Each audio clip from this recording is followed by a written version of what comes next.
उत्तर प्रदेश के हाथरस में गैंगरेप पीड़िता ने 15 दिन बाद इलाज के दौरान दम तोड़ दिया। हाथरस की बेटी की मौत के बाद अब यूपी में सियासत तेज हो गई है।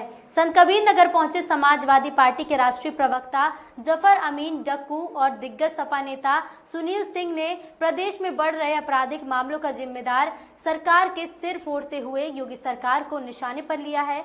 राष्ट्रीय प्रवक्ता जफर अमीन डक्कू ने बीजेपी की केंद्र और प्रदेश सरकार के खिलाफ तंज कसते हुए कहा कि देश की अर्थव्यवस्था जहां चिंताजनक है, वहीं प्रदेश की कानून व्यवस्था चिंताजनक है। जबकि दिग्गज सपा नेता सुनील सिंह ने आक्रामक अंदाज में यूपी की योगी सरकार पर निशाना साधते हुए कहा कि अब ज्यादा दिन दूर नहीं जब जनता खुद को सड़कों पर उतरकर जनविरोधी सरकार को उखाड़ फेंकेगी।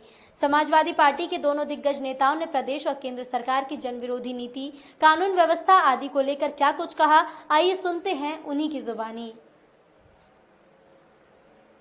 देखिए, पूरे उत्तर प्रदेश की अर्थव्यवस्था चिंताजनक है और कानून व्यवस्था चिंताजनक है।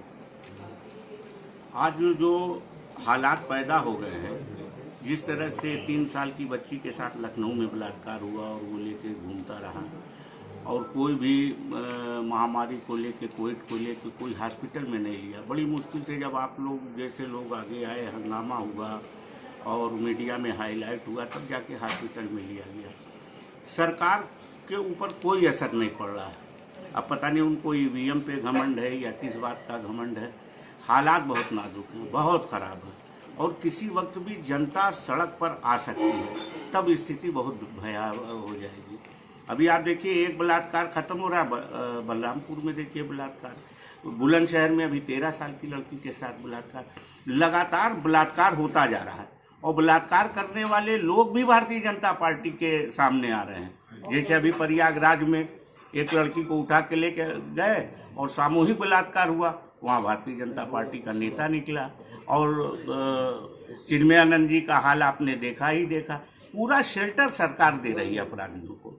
अफसोस इस बात का है कि अगर शेल्टर ना दे और निष्पक्षता से कार्रवाई हो, चाहे वो किसी राजनीतिक दल का व्यक्ति हो, चाहे वो समाज के किसी भी वर्ग का व्यक्ति हो, उसमें देखा जा रहा है जाति के आधार पर, सांप्रदायिकता के आधार पर सरकार कार्रवाई कर रही है, जैसा कि आपने देखा होगा।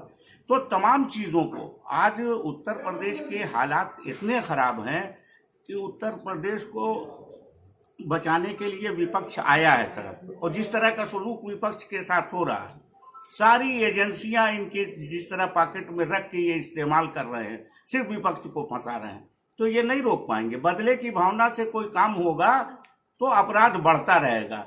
जातीय आधार पर अगर कार्रवाई होगी, सांप्रदायिक आधार पर अगर कार्रवाई होगी, तो फिर वो अपराध को नहीं रोका जा सकता। यही वजह है कि बलात्कार बढ़ता जा रहा है, लूट बढ़ती जा रही है, हत्याएं बढ़ती जा रही हैं। और समाजवादी पार्टी की बात लोग करते हैं, माननीय अखिलेश यादव साहब की सरकार में कोई बता दे कि जिंदा जलाया गया हो। कम से कम 2 दर्जन से ज्यादा लोग जिंदा जलाए गए हैं। लड़की को दरवाजे पे, दलित लड़की थी, उसको जिंदा जला दिया। एक रूप से जिंदा जलाने की घटना पहली बार उत्तर प्रदेश में हो रही है।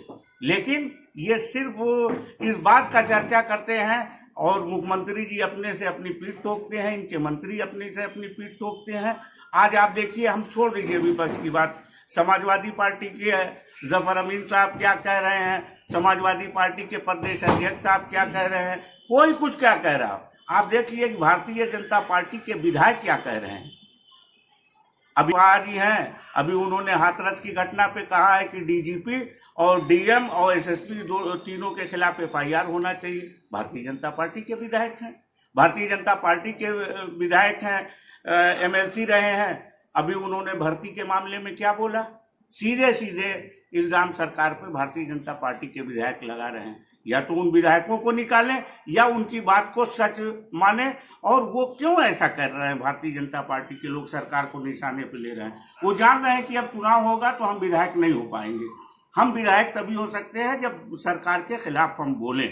और आप देखिएगा कि ऐसे लोग भारतीय जनता पार्टी को छोड़ेंगे और चुनाव के पहले भारतीय जनता पार्टी को कैंडिडेट खोजना पड़ेगा, जो स्थिति जनता के बीच में इस सरकार की है। पहले दिन से 14 तारीख को जब उससे हाथरस की बेटी के साथ जो है दुष्कर्म होता है, तो वहाँ का जिला प्रशासन, उत्तर प्रदेश की सरकार इसको छुपाने का प्रयास करती है। वो उसके जबान काट लिए जाते हैं, उसके गले की हड्डी को तोड़ दिया जाता है, रीढ़ की हड्डी को तोड़ दिया जाता है, लेकिन उत्तर प्रदेश की सरकार इस सब चीज़ों को छुपाती है। और जब सोशल मीडिया पे ये बातें उठती हैं, मीडिया पे ये बातें उठती हैं, तो सरकार पहले कहती है कि ये घटना ही फेक है, फर्जी है। और जब ये सोशल मीडिया पे पूरी तरह से जब इस पे आवाज़ उठने लगती है, तो सरकार ये कहती है कि नहीं, घटना तो हुई है लेकिन रेप नहीं हुआ है। अफसोस, सफदरजंग अस्पताल में उस बच्ची की मौत हो जाती है। उसके बाद फिर भी वहाँ का जिलाधिकारी ये कहता है कि इसके साथ रेप की घटना नहीं हुई है, ये घटना फर्जी है, मारपीट हुई है। जब सच्चाई सामने आनी होती है तो जबरदस्ती उस बच्ची का दाह संस्कार वहाँ का जिलाधिकारी, वहाँ का जिला प्रशासन जबरदस्ती दाह संस्कार कर देता है। उसकी पोस्टमार्टम भी नहीं कराता है, क्योंकि एक जो है टीम बना करके, एक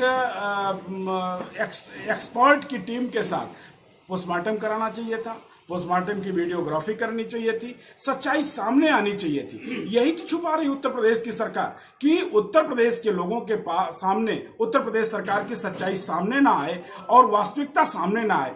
आखिर अपने सामने उत्तर प्रदेश के मुख्यमंत्री जलती हुई चिता को देख रहे हैं। ये उत्तर प्रदेश के लोक इतिहास में इससे शर्मनाक दिन, इससे शर्मनाक घटना और कोई नहीं हो सकती। नैतिकता के आधार पे उत्तर प्रदेश के मुख्यमंत्री को अपने पद से त्यागपत्र दे देना चाहिए। देखिए, किसी के साथ, चाहे राहुल जी के साथ इन्होंने दुर्व्यवहार किया, समाजवादी पार्टी की टीम जा रही थी अतुल प्रधान जी के नेतृत्व में, उनके साथ इन लोगों ने दुर्व्यवहार किया, लाठीचार्ज किया। लाठियों के बल पे आप विपक्ष की आवाज को दबाना चाहते हैं, लाठी के बल पे सच्चाई को आप जो है विमुख करना चाहते हैं, लाठी के बल पे आप किसी को भयग्रस्त तो कर सकते हैं लेकिन सच्चाई को नहीं दबा सकते। अब जनता क्रांति करने जा रही है, जनता की क्रांति को कैसे रोकेंगे? आप समाजवादी पार्टी को रोक सकते हैं, विपक्ष के अन्य नेताओं को रोक सकते हैं, लाठी मुकदमा और गोली के दम पे जनता को नहीं रोक सकते हैं। जनता सड़क पर उतरने जा रही है,